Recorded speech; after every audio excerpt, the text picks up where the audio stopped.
Hello, good morning, dear students. I welcome to all of you in the online classes, and I am senior lecturer in English at SAV College, Bharthana Etawah. प्यारे बच्चों, online classes में आप सभी का स्वागत है। और आज की क्लास में मैं आप लोगों के कोर्स की एक और पोयम माई हेवन, मेरा स्वर्ग मेरी जन्नत, जिसे रवींद्रनाथ टैगोर ने लिखा है, इसे पढ़ने चल रहे हैं। लेकिन प्यारे बच्चों, इस पोएम पढ़ने से पहले रवींद्रनाथ टैगोर के विषय में कुछ जान लेते हैं। My dear students, before starting this poem we shall know something about the poet of this poem, Rabindranath Tagore. Rabindranath Tagore is one of the great poet of Indian English poetry.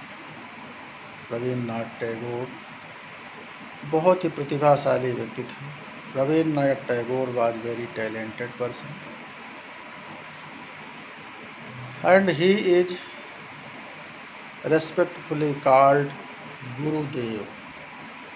Rabindranath Tagore को गुरुदेव कहा जाता है।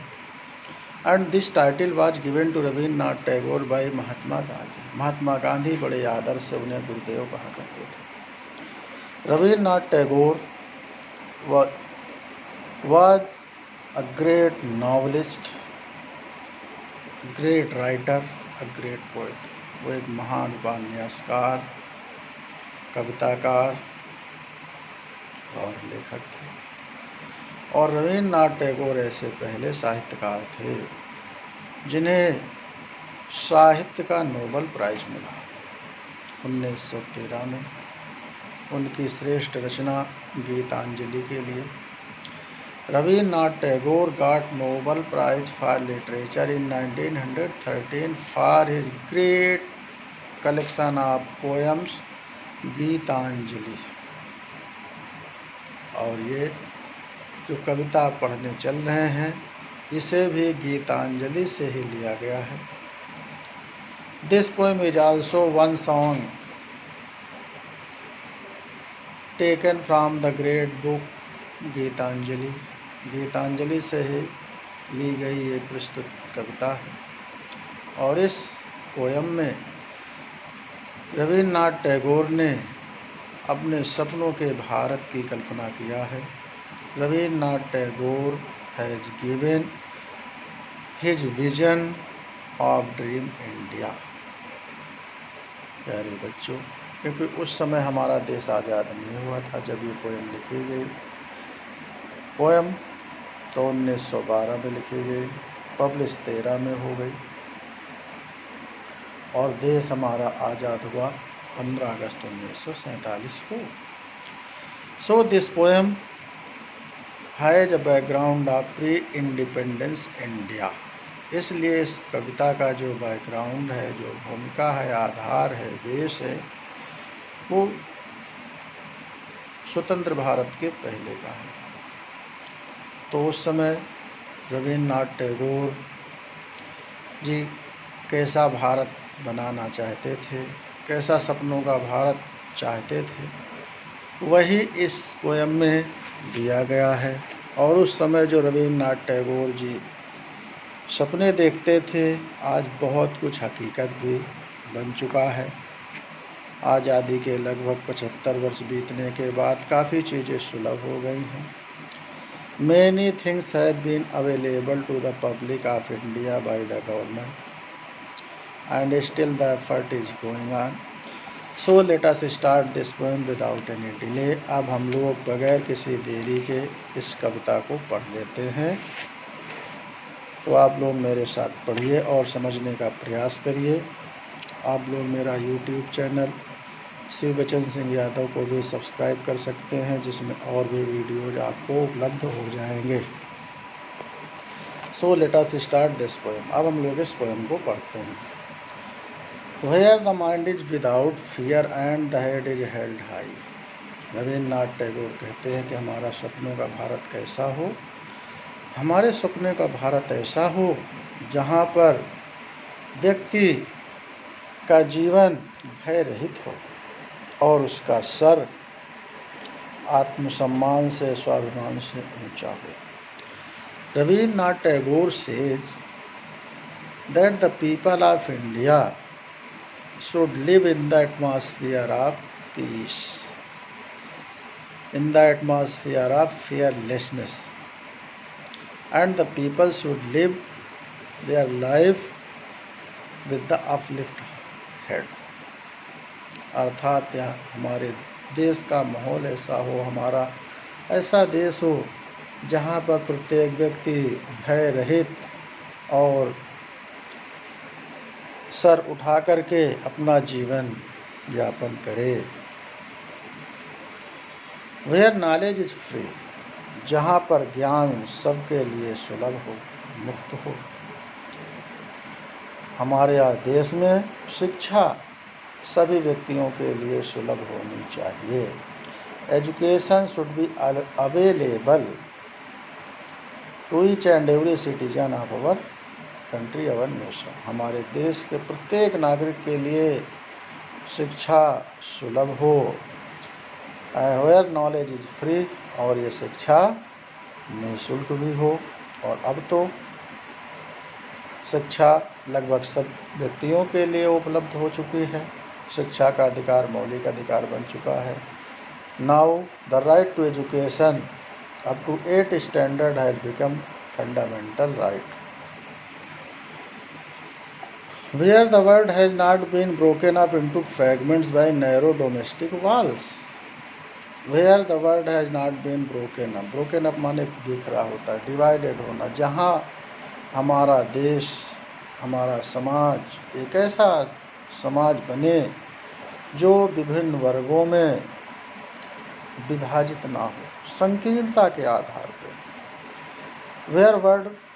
Where the world has not been broken up into fragments by narrow domestic walls. Domestic means घरेलू, संकीर्ण, walls माने दीवारें। हमारा देश, हमारा समाज एक ऐसा देश बन जाए जहाँ पर समाज संकीर्ण राजनीतिक सामाजिक वर्गों में बटा ना हो। Where words come out from the depth of truth, जहाँ पर शब्द सच्चाई की गहराई से हो, अर्थात हमारे देश के सभी लोग सत्यवादी हों। All the people of our nation should be truthful, should be honest in every walk of life. Where tireless striving stretches its arm towards perfection. Tireless माने अथक, स्ट्राइविंग संघर्ष करने वाले, प्रयासरत। हमारा देश ऐसा देश हो जहाँ पर सतत, परफेक्शन माने चरमोत्कर्ष, चरम पूर्णता।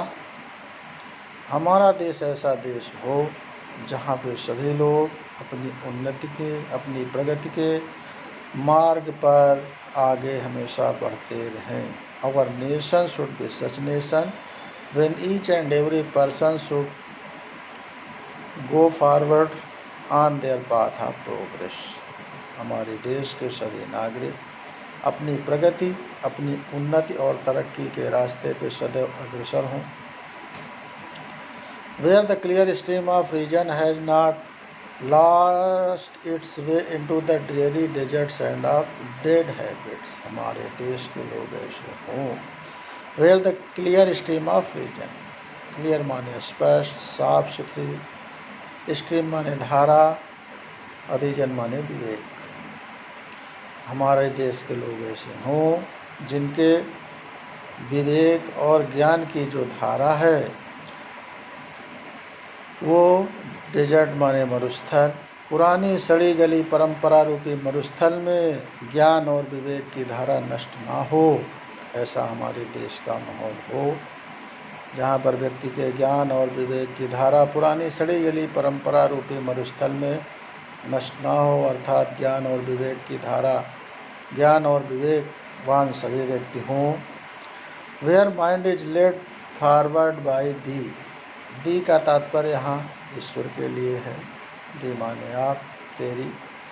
हमारा देश ऐसा हो जहाँ के सभी व्यक्तियों को आप प्रेरित करें, आगे बढ़ने का स्रोत आप हों। Ever widening thought and action. हमारे देश के लोग हमेशा आपसे प्रेरित हों, ईश्वर से प्रेरित हों, और उनके कार्य और चिंतन, थॉट माने चिंतन, एक्शन माने कर्म, उनके कर्म और चिंतन का दायरा बहुत ही व्यापक हो। The area of the action and ideas of our nation's people should be very wide and unselfish. हमारे देश के लोगों का जो चिंतन है, जो विचार है, वो संकीर्णता से मुक्त हो, व्यापक हो, उदार हो, लिबरल हो। Into that heaven of freedom, और आज़ादी के ऐसे ही स्वर्ग को my father let my country awake. ऐ परम पिता, आज़ादी का ऐसा ही स्वर्ग मेरे देश को बना दो।